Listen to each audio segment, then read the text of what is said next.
Good morning. We are here today to talk about Series 2 of Teacher Clarity. We're specifically going to be talking about assessment and backward designing instruction. So we're going to dive right in. The power of assessment clarity. Here are the goals of today's discussion. The power of assessment and feedback and just the research behind that. And we know the research that Hattie's done on teacher clarity and student clarity and the power of feedback. We're going to revisit the power of backward design. And then we really want to leave you on this call with some specific steps of how you can help create high quality assessments in your district. So this will be short and sweet, just trying to give you an overview of those things. So to review Series 1, last week we talked about teacher clarity, and we showed this concept that in order to have teacher clarity, one, we have to dispel the misconception that is commonly out there in our field with curriculum. Curriculum is not a textbook or a resource, as we see on the screen with this little turtle here. Most teachers would say that their resource is their curriculum. And in order to have teacher clarity, we have to shift that to make sure they understand Marzano's definition of a guaranteed and viable curriculum, which is to give students the opportunity to be college ready. And in Missouri, what we have decided that is our Missouri Learning Standards. So we said in order to have teacher clarity, teachers have to be aware of their Missouri Learning Standards and become good consumers of their resource to teach those standards. That's where a lot of our misalignment has come, in that teachers aren't teaching their standards. They're teaching a resource and a resource company that's told them we cover your standards, when in fact they haven't, and their idea of proficiency for those standards is different than the state. So that's a huge gap. So in Series 1, we talked about making sure your teachers are clear on their standards, and then you need to have those standards paced. We know out of the pandemic came the priority standards. So we suggested, as districts engage in this work, we gave you an example of a pacing guide that we use that clearly shows within each unit what is a priority standard, what is supporting, and we suggest you pace that right with your resource. So that allows teachers to see on the right-hand side template here is our guaranteed and viable curriculum. And once we're clear on what our Missouri priority standards are, it helps us to be a better consumer of our textbook. We know exactly which lessons to go in and teach. So that's just a review of Teacher Clarity Series 1, is that you need to be providing these pacing guides to teachers that clearly show priority from supporting. And if you can help show the connection between their resource, even better, because that's really hard for people. And then another underlying thing when you think about MSIP 6, and you've heard rumors about how everyone's going to need to be posting their curriculum online, this is the type of thing that you'll be audited for to make sure that you have aligned to the priority standards. So that was, you can feel free to watch the video that we posted last week if you want more information on that. So what is step 2 after teachers have clarity? Now we're going to do, I said after the roadmap, we refer to that pacing guide as a roadmap. Now we need to create assessments. So why assessments? Because they are going to help us create clear content targets. So our belief is once you have this pacing guide filled out, wherever you see priority standards, it leads what should be on those assessments. So in Unit 1, everything that either runs across or lives here, we're going to be assessing and most likely reporting on the grade card. So that's going to create clear targets for teachers. It allows us to be able to then, once we have that assessment, to backward design. And we want it to be state aligned and look like, sound like what kids would see on the Missouri State Assessment, because it's giving them multiple times at that same rigor. It's not all about the assessment, but what it is about is helping teachers understand when Missouri tells you that standard, what is Missouri's definition of proficiency. So that's why we want to align our standards that way. This is the problem with textbooks.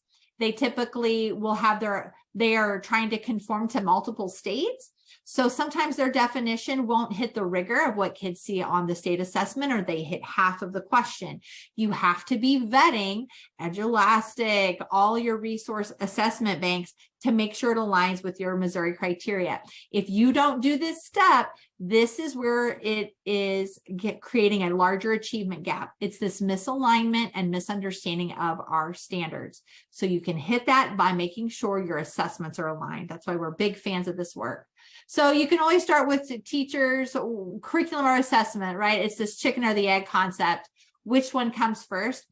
This is a great activity coming back into the school year. If you're getting ready to work on assessment, have teachers make a value line. If you think that curriculum comes first, stand on this side. If you think assessment comes first, stand on the other, and let teachers have conversations about why they believe one comes before the other. Our company stands firm in our idea that assessment should come first.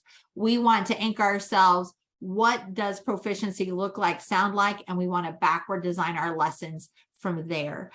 So that's where we're coming today. When we backward design, it clarifies the standard, it clarifies the rigor, it clarifies the question type. This is typically what throws us off on that math assessment. Or EOCs is that question type is different. And when those things are clarified, it can clarify the instruction, which in our opinion would be the actual curriculum you're laying out for kids. So backward design, Jay McTighe and Grant Wiggins came up with this concept in the 90s and their book Backward Design. And we very much are still fans of it because we know that with Hattie's research of it being 0.75 effect size, the highest effect size teachers can have, clarity makes all the difference. And so backward design helps with teacher clarity of what standards are. But what are the barriers to clarity? And we don't have a lot of people on the call today. All of you were busy on a Friday. So why don't I just tell you one of the biggest barriers to clarity is this idea of standard confusion. So I have on the screen here a third grade standard, R1AA, and it says, develop and demonstrate reading skills in response to a text by drawing conclusions and support it with textual evidence.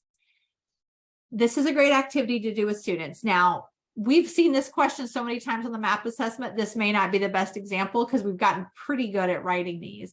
But if you choose a random or a standard like this and give teachers 5 minutes to say, write, and you can do this with a K through 5 group, or you can change the standard with a 6 through 10 group. With your team or individually, write an assessment question that aligns to the standard that would prove a third grade is proficient. Give people time to write down what their question is. Okay, there's 15 people in the room doing this activity.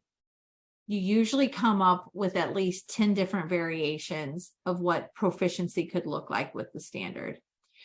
And this, I'd like to say it's just ELA, but it's in math, social studies, and science. It's very subjective when you look at these standards to try to guess what the proficiency level might be, right? So we're relying on textbooks or all these other things where it's so subjective. There's a million definitions of what proficiency of this could look like. I could say multiple choice, pick out the conclusion and then multiple choice and choose the textual evidence. Okay, that would be a lower level DOK. That could be a question somebody chooses.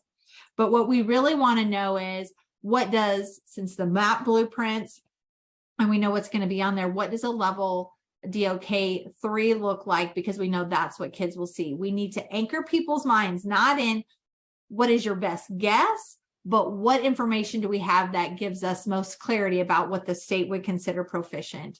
And so to provide standard clarity, the documents we use at DESE are the item specifications, MOLEAT blocks, and oldie but goodies, these MAP released items.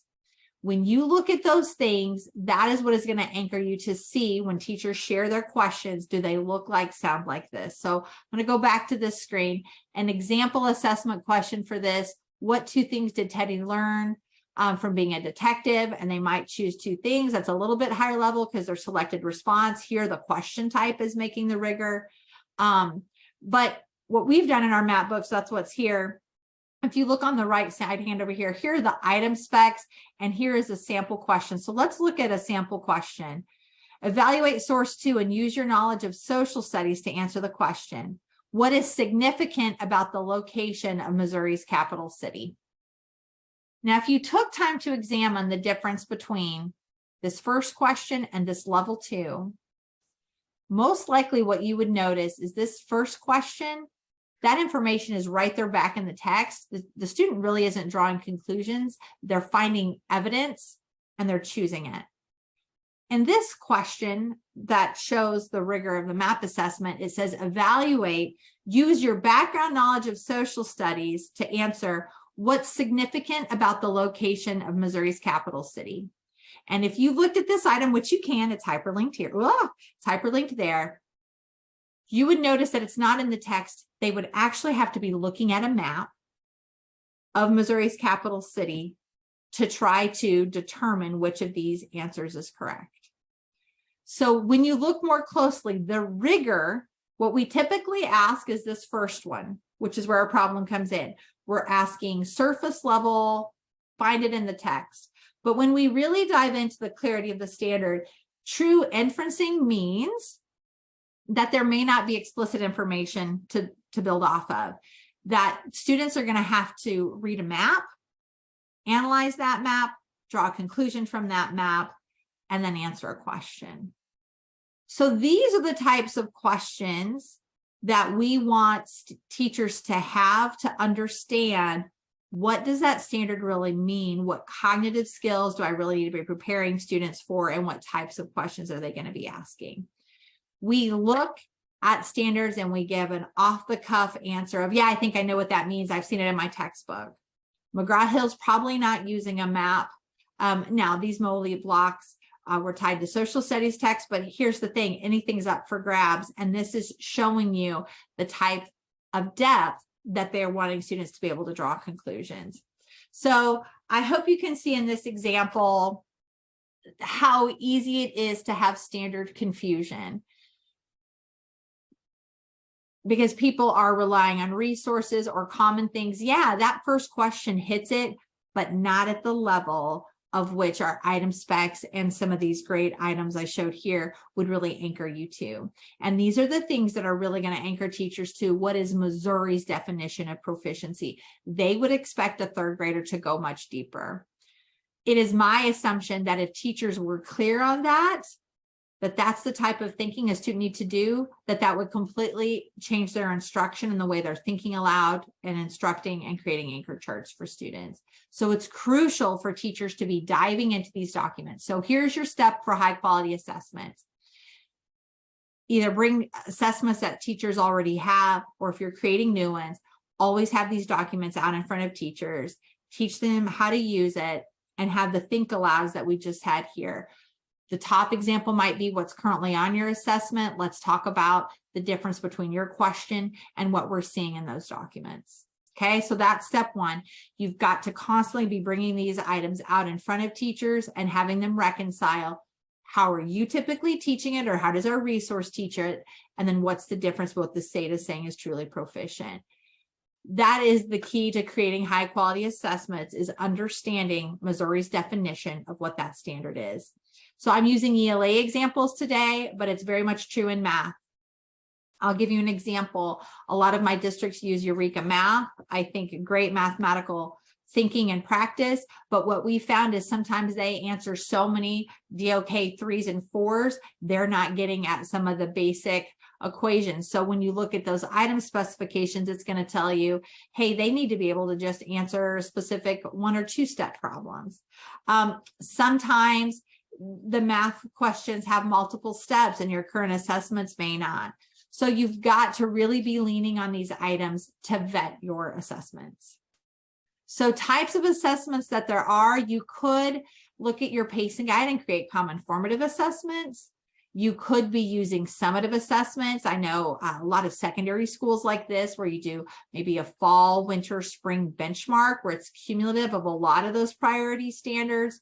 Or you could be doing exit tickets to give that immediate feedback. What's the best?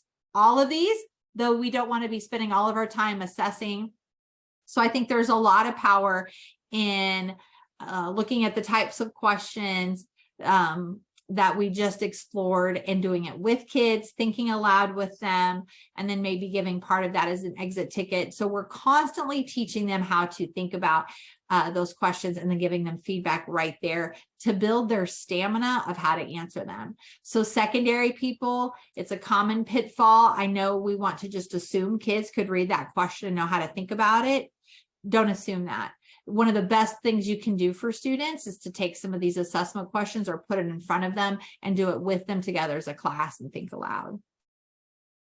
One of the tools we've created for you, and I'd be remiss not to share it because it's our answer to trying to help teachers with standard clarity, and it's our Missouri Assessment and Teaching Tool Handbook, where on the left-hand side, we have a proficiency scale, of course. We've made the level 2 more robust, and that we tell teachers if your kiddo can't quite get to a 3, we try to walk backward. Here's exactly what you would need to go back and teach. So we help you with those think alouds and explicit teaching. But what I really want you to notice here is on the right hand side, all those documents I told you about, item specifications, MOLEAT blocks, map release items, you can see they're even screenshotted here. We have just tried to make it easier for teachers. Many of you are going to be asked to be writing proficiency scales over the next 2 or 3 years with competency-based learning. We are taking a different approach. We are trying to save teachers in our field and retain them. And so we're saying, could you please just give this to teachers, give them the clarity they need? We feel the clarity comes in these assessment questions. So we've pulled all the item specs and things into one spot for your teachers so they could easily glance and see what's the difference between a level 3 question and a level 2 question. And we've anchored it right to our Missouri resources.